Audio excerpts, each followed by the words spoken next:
Hello kabayan, hello sa inyong lahat, kamusta po kayo? Welcome back sa channel ko which is Bayan Ko Reactions.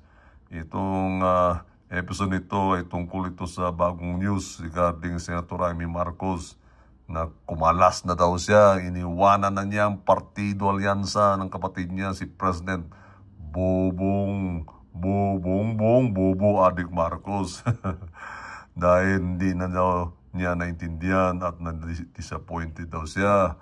Ano namang drama ito, Senator Amy? The Budol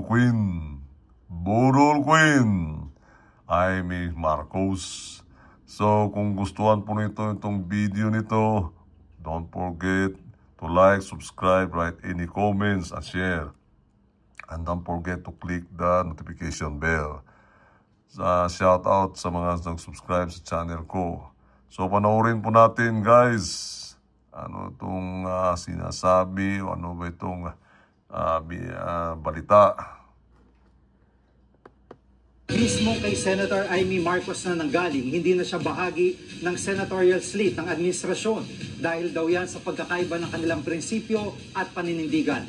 Nasa frontline balitang yan si Mean Los Baños. Tuluyan ang kumala sa alyansa para sa bagong Pilipinas ang kapatid ng Pangulo na si Senator Amy Marcos. Sa isang pahayag, sinabi ng senadora na hindi na niya magagawang mangampanya at tumuntong sa iisang entablado kasama ang iba pang kasapi ng alyansa. Tulad daw ng sinabi niya noon, mananatili siyang independent candidate. May mga hakbang daw kasi na ginawa ang kasalukuyang administrasyon na salungat sa kanyang paninindigan at prinsipyo. Sasabihin niya raw ito. Ngayon mo lang na-discoveryan yan na ang administrasyon ng kapatid mong si President Bongbong Bangag, Bobo Adik Marcos ay salungat sa paninindigan at prinsipyo mo? Maniwala ka. Come on, Senator Amy. Kumita na yung drama effect mo. Pagiging budol queen mo. Ikaw, remember, ikaw nga ang nagdala ng kapatid mo pumunta kayo ng Davao City para ibudol lang ninyo si BP Sara para makipag-team up sa inyo as part of unit team. Ngayon, unbelievable. Talagang hindi talaga yung mahirap mahirap paniwalain yung sinabi mong salungat sa panindigan at prinsipyo mo. Alam mo, Amy Marcos, yung pagiging budol queen mo, hindi na yan ubra. Talagang sabi ko, kumita na nga yan dahil binudol na ninyo ang buong Pilipinas. Kaya huwag mong sabihin nga, uubra na naman yan, magka-click na naman yung style mong bulok. Ganun ka kabulok at saka yung kapatid mo. Kaya tama na yan yung drama mo. Naku. Okay, mga kabayan, let's continue. Ito sa mga susunod na araw.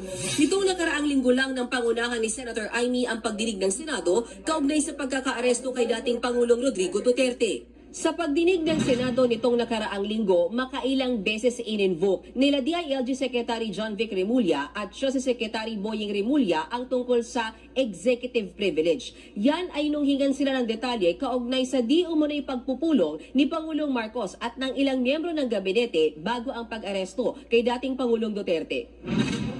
Ang executive privilege... Tingnan mo naman guys. Titigan ninyo itong nakahilira diyan. Yan daw yung mga kasabwat. Kasali na si Torre, Remulla, Anyo. Ano pa ba yung mga iba diyan? Saan ba yung kapatid mo, si Senator Amy? Yun ang mastermind. Ay, bakit? Mga galamay lang itong nakahilera niyan eh. Ikaw talaga. Budol Queen, Amy.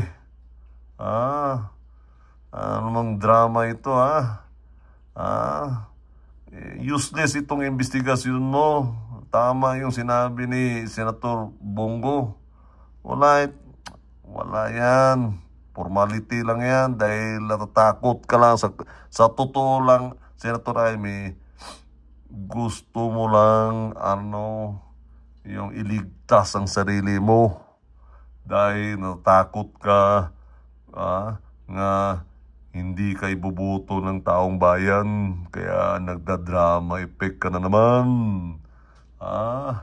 Para manatili ka lang sa posisyon mo, gaga. Huwag mo kaming ganyanin. Hindi kami tanga forever. Lukuhin mo lang, niluko mo lang yung sarili mo, gaga. Kaya, let's go on further, guys. Ay kapangyarihan ng Pangulo at ng Ehekutibo na hindi sa publiko ang anumang confidential na impormasyon. Pero hinala ni Senator Amy, may tinatago anyang mahalagang katotohanan. Mas lalo lang daw lumakas ang hinala niyang nalabag ang saligang batas at nabawasan ang ating soberanya sa pagkakaaresto sa dating Pangulo. Mula nang maaresto si Duterte, ilang beses nang hindi sumipot si Senator Amy sa mga campaign rally ng alyansa. Pero dati, lagi siyang kasap. Ano naman nako, Amy. Yung mga sinabi mo nga nalabag yung soberanya, it's too late. Ngayon ka lang nag-action mga ganyan dahil delikado na kasi yung posisyon mo. Dahil takot ka na. Matatanggal ka sa posisyon mo as a senador. Hindi mo pipigilan yung taong bayan, kaming mga taong bayan, dahil sa totohanan lang hindi ka namin talaga iboboto. Kaya mga kabayan, huwag kayong magpabudol tong babae nito, nako. Kaya nga naging queen of budol ito eh, dahil magaling mag-isip at saka marami siyang mga gimmick yung naiisip nito, yung naisipan niya. At mismo yung educational background niya, malaking questionable, nakapugada daw siya, nag-study daw siyang pagiging abogada sa UK, pero hindi naman totoo. Kaya mga kabayan, malapit ang eleksyon, wag ninyo kayong maging biktima sa pangbubudol itong talagang magaling na sinungaling. So, thanks so much guys for watching my video and see you next episode. Bye-bye!